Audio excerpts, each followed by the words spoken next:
my name is Yorros and welcome back to my channel where I talk about living with chronic illness. I also make some nurse related content and just overall tell my story. So if you don't know who we are, my husband is a dialysis patient. I am a registered nurse, and so we talk about our journey and all that entails. So on this video, I wanted to take you along for a couple days in my life because we're actually going to be going to the beach tomorrow, and I wanted to talk about the subject of the fact that you can still have fun as a dialysis patient or as a chronic disease patient, or you know, if you're going through some difficult things with your health, like you can still have fun. It doesn't have to hold you back as much as you think it does.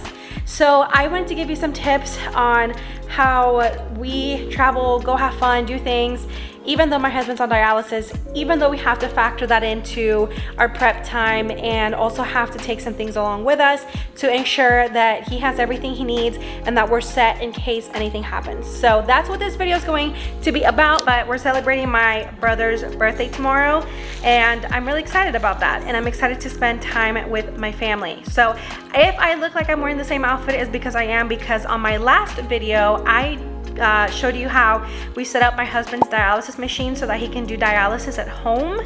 And if you're curious about that, I will link that video down below or throw it up in the cards. But I thought it was just really interesting to see how people did dialysis at home before my husband was on dialysis at home, and I was researching all of that, so I thought it'd be something that you might be interested in as well. But without any further ado, let's go ahead and get into it. But I am a nurse, and I like to provide practical tips on here on the ways to make life easier for you if you have a lot of medical conditions, or tips and tricks from a nurse on how just, you know, overall health and stuff. But one of my favorite things that the hospitals have provided for us is this pill organizer. I really like this pill organizer. I will link the one that Daniel uses on a daily basis. This one is really nice. I don't know the brand of it, but it's called the Bug Hole. I really like it. First of all, it's huge. For traveling, it's awesome. We've traveled with this back a few months ago when we were away for a week. So this was perfect because it has all the days of the week right there. And of course they separate and come out, and then they're labeled from morning to evening and stuff like that, and with the days of the week.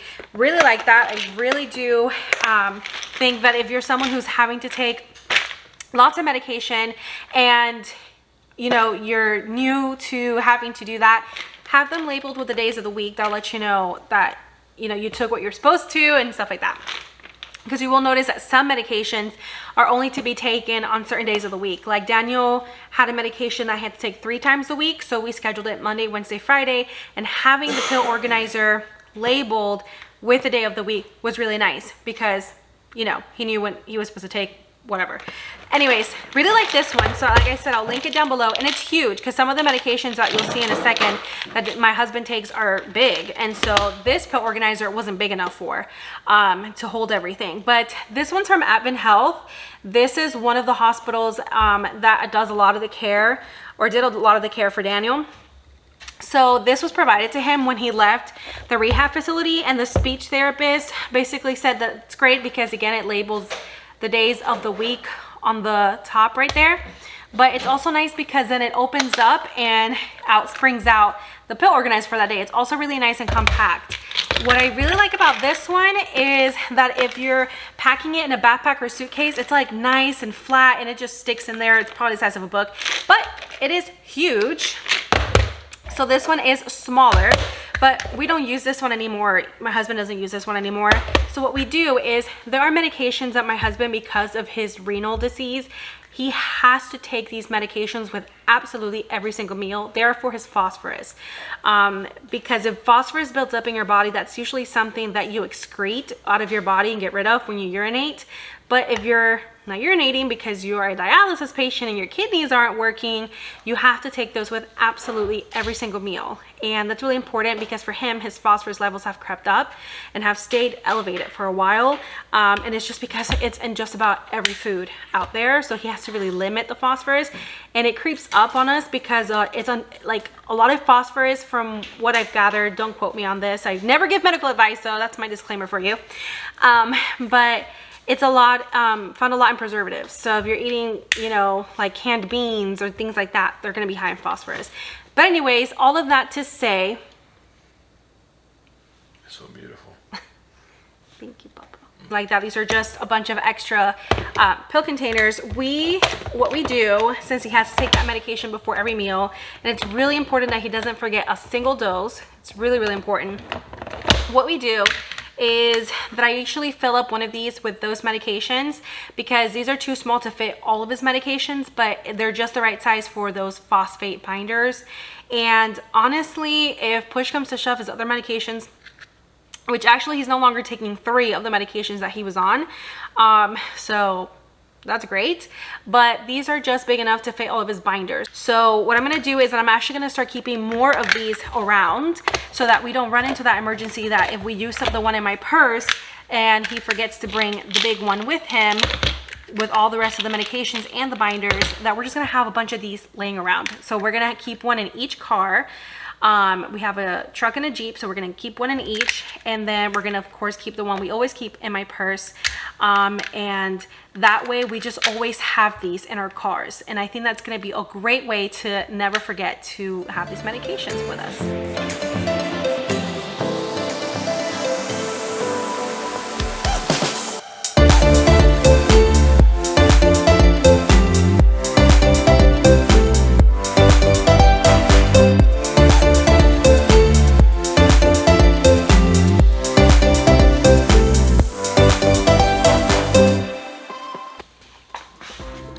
So I'm supposed to bring shish kebabs. Is that what they're called? Yeah, shish kebabs. I don't know. I call them pinchos because that's how you say it in Spanish.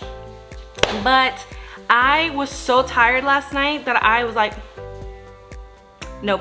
So I'm just gonna take everything, including like a knife, the chicken, everything. And I'm just gonna do it at the beach. But the thing is, does it have to be cold?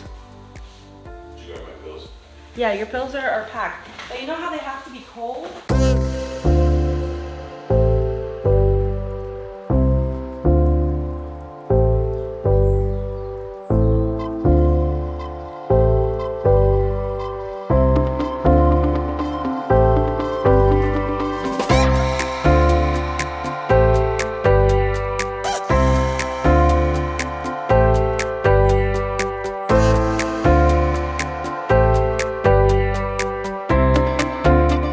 Another thing that's really important about our journey and my husband's journey is that his memory has been pretty affected by all that he's gone through. It's not like terrible, but like short-term memory stuff, or if he has to get something done or whatever, like he tends to forget.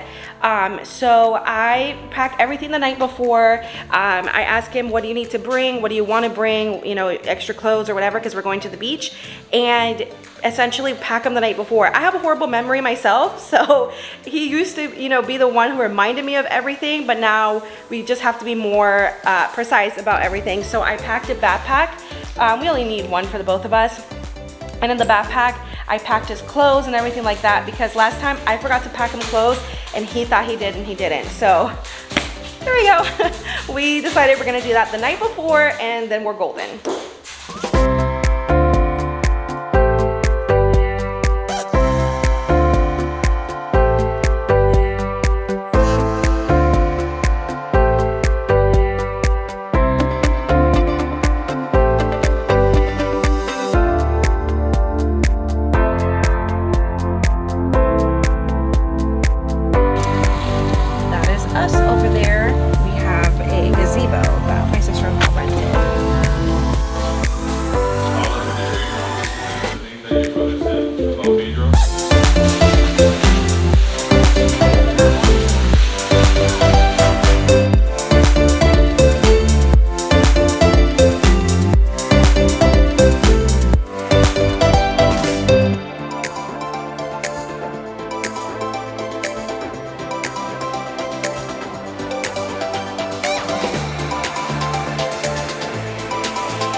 on our way home, had an amazing time at the beach. This is just my all-time favorite beach. It's a bit of a walk for you, isn't it though? Stop lying. What? It's not a bit of a walk. That's a long walk. We got one of the gazebos here at the beach. So this gazebo, hold on, I gotta call. It's half a mile. What do you think? Like, It was very far. very far, very, very far. And then we did all the cooking and stuff on a grill at the gazebo, but then we had to actually walk to the beach area, and it was quite the hike. It took at least 10 minutes, 15 minutes to walk, but it was a long walk, because then we had to walk back to the gazebo to eat and then take all our stuff to the beach, like the beach chairs and stuff like that. But anyways, I digress. It was still a great time.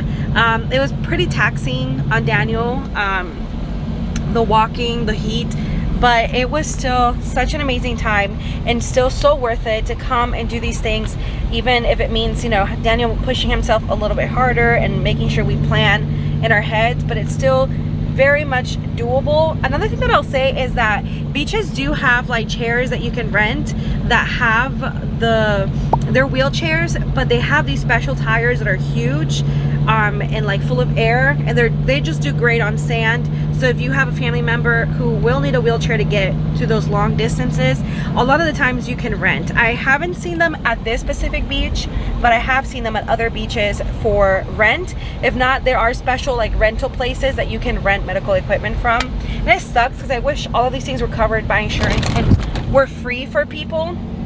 Sorry, there's a bump there, but they're not necessarily. But today, you know, Daniel doesn't really need a wheelchair anymore. He just gets tired. So overall, we still had an amazing day, and I hope that you enjoyed this video and that it was beneficial for you in some way, and I will see you in the next one. Don't forget to comment, like, and subscribe, and you know, we can keep growing the channel and blessing more people.